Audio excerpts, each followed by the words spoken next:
चलिए, हम लोग कई दिनों से चर्चा कर रहे हैं जीव के विविधता के बारे में। ठीक है, आज की भी चर्चा होगी जीव की विविधता के बारे में। हम लोगों ने देखा था कि हमारे आसपास में कई सारे जीव जंतु पाए जाते हैं जो आकार, आकृति, भोजन, आवास, रंग आदि में जो है कि अलग अलग प्रकार के होते हैं। अलग अलग जो प्रकार के होते हैं उसी को हम कहते हैं विविधता। ठीक है, कोई पानी में जीता है, कोई स्थल पर जी लेता है, कोई पेड़ पर जी लेता है, कोई बिल बनाकर रहता है, कोई गुफा में रहता है, कोई मांद में रहता है। क्या ये सब क्या होती है? विविधता होती है। ठीक है, जीव की वर्गीकरण जब किया गया तो हम लोग देखे लक्षण के आधार पर, कोशिका के आधार पर जीवों का विविधता जो है बढ़ते गया और बढ़ते बढ़ते बढ़ते जो है वर्तमान समय में जो है आज जो रूप जो दिखाई देता है, ठीक है, वो जीवों के विकास के निरंतर जो है प्रक्रिया के कारण दिखाई देता है। निरंतर विकास होता रहा, विकास यानी परिवर्तन जो है यहाँ तक पहुँच गया। आज से 3.5 अरब वर्ष पूर्व जो है आदिम का जन्म हुआ था। कल हम लोग देखे वर्गीकरण समूह की पदानुक्रमित संरचना, ठीक है, कि क्रम के अनुसार जो है किस प्रकार जीवों को बांटा गया। तो लिनियस ने जीवों को 2 भाग में बांटा था, एक पादप और दूसरा जंतु जगत। ठीक है, कुछ दिन के बाद में देखा कि यह सक्सेस नहीं है। कुछ ऐसे जीव हुए जो न पादप के अंतर्गत थे और न ही जंतु के अंतर्गत थे। ठीक है, तो इनके सुविधा के कारण जर्मन के वैज्ञानिक E.H. हिकेल ने 1886 में एक तृतीय जगत का प्रस्ताव रखा जिसे प्रोटिस्टा कहा जाता, मतलब नाम दिया या कहा जाता है। और एक प्रोकैरियोटी के लिए और दूसरा यूकैरियोटी के लिए वो रखा। ठीक है, प्रोकैरियोटी के लिए मोनेरा को लाया, ठीक है, और यूकैरियोटिक जो है उसके लिए कवक को लाया। फिर इसके बाद उन्होंने बाद में देखा कुछ समय के उपरांत तो यह भी डिवाइजेशन जो है सफल नहीं रहा। तो कवक के लिए एक नया जगत बनाया गया जिसको जगत फंजाई का नाम दिया गया। और अंत में इन सभी के अंत में जो है आर हिटेकर ने 5 जगत में बांटा जिसकी आज हम चर्चा आपके सामने प्रस्तुत कर रहे हैं।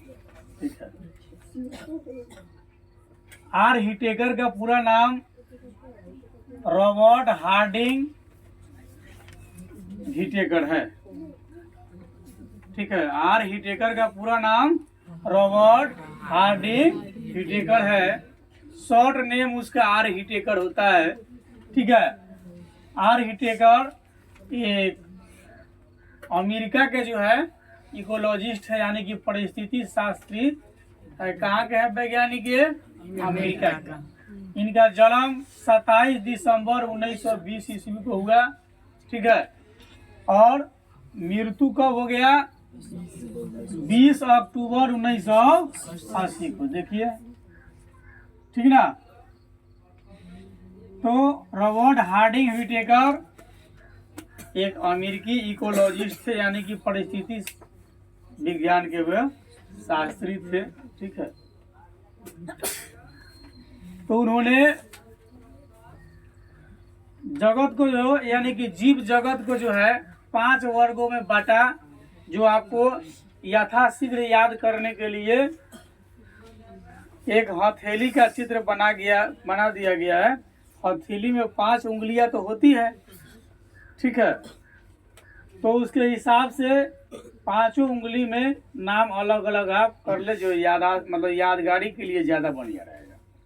ठीक है, जगत मोनेरा, जगत फंजाई, जगत प्रोटिस्टा, जगत प्लांटी, जगत एनिमेलिया। 5 जो है उन्होंने बांटा, कौन? आर हिटेकर ने। जीव जगत को कितने में भागों में बांट दिया? 5 भागों में उन्होंने बांट दिया। जिसकी प्रथम भाग की अभी हम चर्चा कर रहे हैं, जगत मुनेरा, ठीक है ना, जगत मुनेरा उसको कहिए, ठीक है, या उसको हम किंगडम मुनेरा भी कह सकते हैं। जगत को अंग्रेजी में किंगडम कहा जाता है। किंगडम माने जगत, ठीक।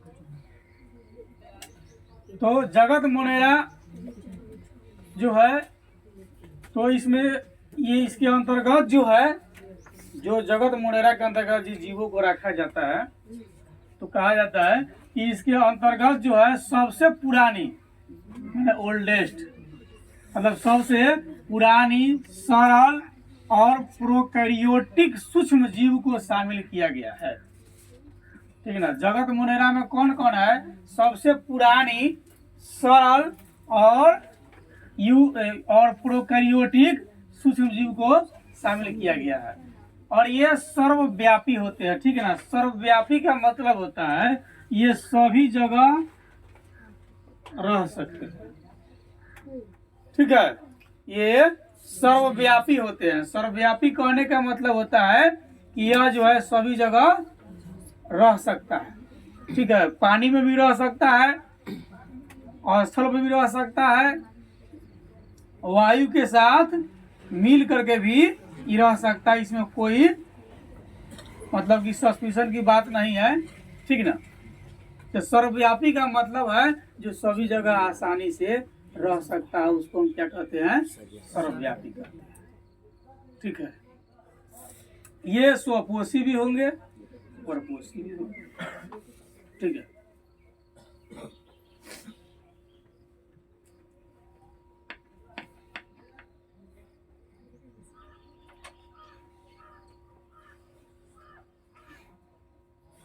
चलिए ठीक है। तो हम लोग देख रहे थे ये सर्वव्यापी होते हैं। पोषण की दृष्टि से स्वपोषी और परपोषी दोनों होते हैं। ये अपना भोजन खुद भी बना लेते हैं और दूसरों से भी प्राप्त कर सकते हैं। मतलब इसके अंतर्गत के जो जीव होते हैं वो वे अपना भोजन खुद भी तैयार करते हैं, और कुछ है जो खुद तैयार नहीं करते हैं, दूसरे पर निर्भर रहते हैं। नहीं, हम लोग देखिए कि जो अपना भोजन खुद तैयार करते हैं उसको हम स्वपोषी कहते हैं। जो अपने भोजन के लिए दूसरे पर निर्भर रहते हैं उसे हम परपोषी कहते हैं, ठीक है। तो ये जो है स्वपोषी और परपोषी दोनों होते हैं, ठीक है, और सभी जगह पाए जाते हैं। जैसे जीवाणु क्या है? जगत मुनेरा के अंतर्गत है, ठीक है।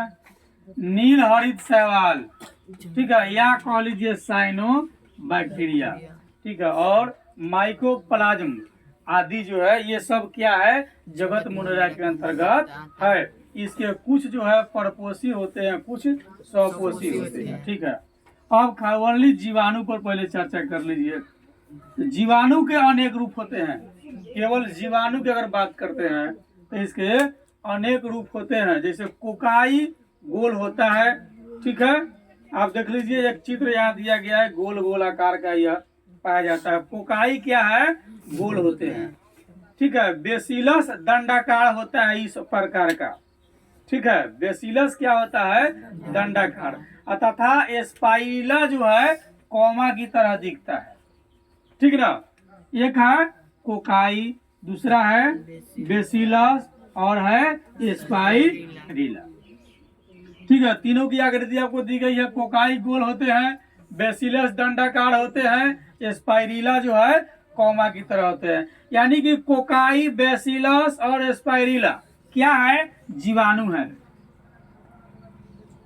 क्या है? जीवाणु। और जीवाणु शब्द को अलग अलग कीजिए तो अणु का मतलब बहुत छोटा, ठीक है। मतलब छोटा से छोटा जो अणु हो और उसमें जीव है, मतलब बहुत छोटे से छोटे,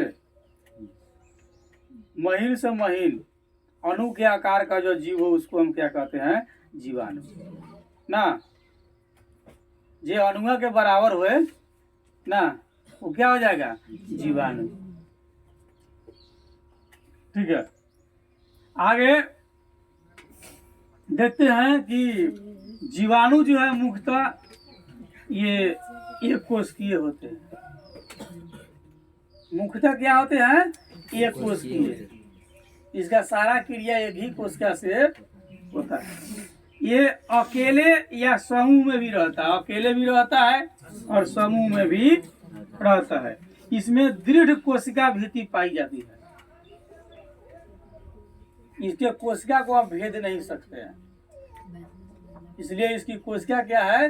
दृढ़ कोशिका भित्ति रहती है। इसमें केंद्रक नहीं होता है, केंद्रिका नहीं होती है और केंद्रक झिल्ली भी नहीं होती है।